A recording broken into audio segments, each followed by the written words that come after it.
Il était une fois dans un petit village. Un maître zen sage et éclairé, des gens de partout venaient chercher ses conseils et sa sagesse. Un jour, un jeune homme s'est approché du maître zen avec un appel à l'aide. Il a dit: Maître, je suis pauvre, malgré tous mes efforts je n'arrive pas à gagner ma vie comme les autres. S'il vous plaît, apprenez-moi les secrets pour ne plus jamais être pauvre. Le maître zen sourit et a invité le jeune homme à s'asseoir avec lui. Il a commencé par partager une série de secrets époustouflants qui changeraient à jamais la perspective du jeune homme sur la richesse et la pauvreté. Le maître zen dit: la première et vraie nature de la richesse ne réside pas dans les possessions matérielles, mais dans le contentement et la gratitude de ce que l'on a déjà. Il a conseillé au jeune homme de cultiver un état d'esprit d'abondance, en appréciant les choix simples de la vie. La richesse véritable ne réside pas dans la possession matérielle, mais dans l'appréciation des choses simples de la vie. La véritable richesse se trouve dans les relations humaines, l'amour, l'amitié et le partage. Cultivez la gratitude pour ce que vous avez plutôt que de désirer constamment davantage. Cherchez le bonheur intérieur plutôt que de le rechercher dans les biens matériels. En fin de compte, c'est la qualité de votre vie qui compte, pas la quantité de biens que vous possédez. La deuxième et vraie nature de la richesse est d'abandonner l'attachement à la richesse matérielle et se concentrer plutôt sur la culture de la paix intérieure et la croissance spirituelle. Abandonner l'attachement à la richesse matérielle libère l'esprit des entraves matérialistes. Apprenez à valoriser les expériences et les relations plutôt que les biens matériels. Privilégiez la simplicité et la sobriété pour trouver une plus grande paix intérieure. Comprenez que la véritable valeur réside dans les qualités humaines et les moments précieux de la vie, pas dans l'accumulation de biens matériels. En lâchant prise sur l'attachement à la richesse matérielle, vous découvrirez une profonde satisfaction dans la simplicité et une plus grande connexion avec votre essence intérieure. La troisième nature de richesse est le pouvoir de la générosité. Le maître zen a expliqué qu'en donnant de façon désintéressée et en aidant les autres, on crée un flux d'énergie positive dans la vie des autres. Il a conseillé au jeune homme d'être généreux avec ses ressources en temps et sa gentillesse, car cela lui apporterait un épanouissement durable.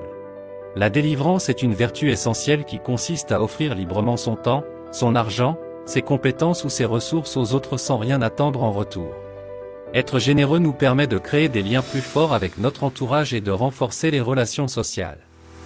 La générosité apporte également une satisfaction personnelle et un sentiment de gratification.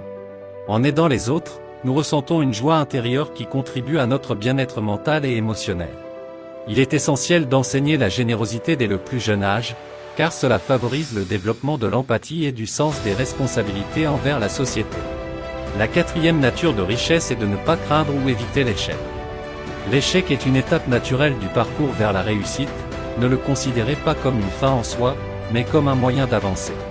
Acceptez que vous n'êtes pas parfait, personne ne l'est. Identifiez les leçons, analysez ce qui n'a pas fonctionné et comprenez comment vous pouvez faire mieux la prochaine fois. Fixez-vous des objectifs réalistes et atteignables. Ne vous comparez pas aux autres, chacun a son propre chemin et ses défis uniques. Faites preuve de résilience, rebondissez après un échec et persévérez vers vos objectifs. Entourez-vous de soutien, partagez vos défis avec des amis, des mentors ou des proches bienveillants. Cultivez une attitude positive envers l'échec, cela vous permettra de mieux gérer le stress et l'anxiété. Restez concentré sur vos progrès plutôt que sur vos erreurs passées. Évitez la procrastination. La sixième nature de richesse est de cultiver un état d'esprit de croissance. Le pouvoir d'un état d'esprit de croissance qui croit que les capacités et l'intelligence peuvent être développées grâce au dévouement et au travail acharné. Soyez ouverts au changement, acceptez que le développement du personnel implique de sortir de votre zone de confort et d'accueillir le changement comme une opportunité de grandir. Fixez des objectifs ambitieux. Adoptez une attitude positive envers les défis, considérez-les comme des occasions d'apprendre plutôt que des obstacles infranchissables. Apprenez à partir de vos échecs. Cultivez la curiosité, soyez avides d'apprendre et posez des questions pour approfondir vos connaissances. Soyez ouverts aux critiques constructives, acceptez les commentaires comme des opportunités d'amélioration personnelle. Encouragez-vous et les autres, célébrez les réussites et progrès, les vôtres et ceux des autres. Apprenez des succès d'autrui, soyez inspirés par les accomplissements des autres et voyez-les comme des modèles à suivre. Demeurez flexible, adaptez-vous aux situations changeantes. La septième nature de richesse est de pratiquer la dépense consciente. Le maître zen a conseillé au jeune homme de pratiquer la dépense consciente en considérant la vraie valeur de chaque achat. L'épanouissement interne est un voyage personnel vers le bonheur, la satisfaction et l'harmonie avec soi-même. Pour atteindre cet état d'épanouissement, il est essentiel de cultiver une attitude positive et d'adopter des pratiques qui favorisent notre bien-être. Apprendre à se connaître soi-même est la première étape cruciale vers l'épanouissement interne. Prenez le temps de réfléchir sur vos valeurs, passions, forces et faiblesses. Cultivez une attitude de gratitude envers les aspects positifs de votre vie.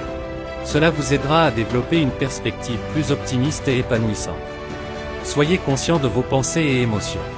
Pratiquez la méditation et la pleine conscience pour mieux comprendre vos réactions face aux situations de la vie. La 8e nature de richesse est de rechercher l'épanouissement intérieur. Le maître zen a rappelé au jeune homme d'explorer ses passions, de poursuivre un travail significatif et d'entretenir ses relations, car cela lui apporterait un bonheur et un but durable. 9. Cultiver la patience et la persévérance. Le maître zen a souligné l'importance de la patience et de la persévérance pour réussir à long terme. Il a encouragé le jeune de fixer des objectifs, travailler avec diligence vers eux et faire confiance au processus en sachant que le succès prend du temps. La patience et la persévérance sont des qualités essentielles pour surmonter les défis de la vie et atteindre ses objectifs. La patience est la capacité de rester calme et serein face aux obstacles et aux délais, tandis que la persévérance est la volonté inébranlable de poursuivre ses efforts malgré les difficultés. La 10e et vraie nature de richesse est de travailler avec diligence pour atteindre le succès. La diligence est une qualité essentielle pour réussir dans tous les aspects. Fixez des objectifs clairs, identifiez vos objectifs à court et à long terme afin de rester concentré sur ce que vous voulez accomplir.